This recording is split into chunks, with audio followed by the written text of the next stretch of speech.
तुम्हाला ईडीची नोटीस आली का? रमेश पाटलांचा महेश कोठारेंना फोन. Audio clip viral. मी भाजप आणि मोदींचा भक्त, महेश कोठारेंचा पुनरुच्चार. लाडकी बहीण योजनेत 164 कोटींचा घोटाळा. 12,000 पुरुषांनी 13 महिने प्रत्येकी 1,500 रुपये घेतल्याचं उघड.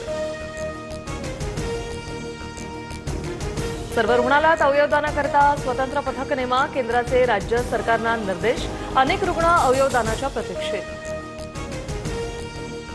ग्रामपंचायतीची वेबसाईट विकसित होणार. आता प्रत्येक ग्रामपंचायतीचा जमा खर्च सर्वांना कळणार. वेबसाईटवर ग्रामपंचायतीतील प्रमुख प्रकल्प, उपक्रम आणि योजनांची पूर्ण माहिती मिळणार. सरकारी कर्मचाऱ्यांच्या सेवा पुस्तिकांचं डिजिटायझेशन होणार. यामुळे नियुक्तीपासून ते निवृत्तीपर्यंतची माहिती एका क्लिकवर मिळणार.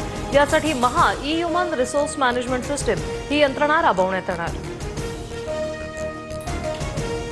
पुण्यात सारसबागेतील दिवाळी पहाट कार्यक्रमात गोंधळ. चालताना धक्का लागल्यावरून वाद. पोलिसांनी वेळीच मध्यस्थी करून वाद मिटवला.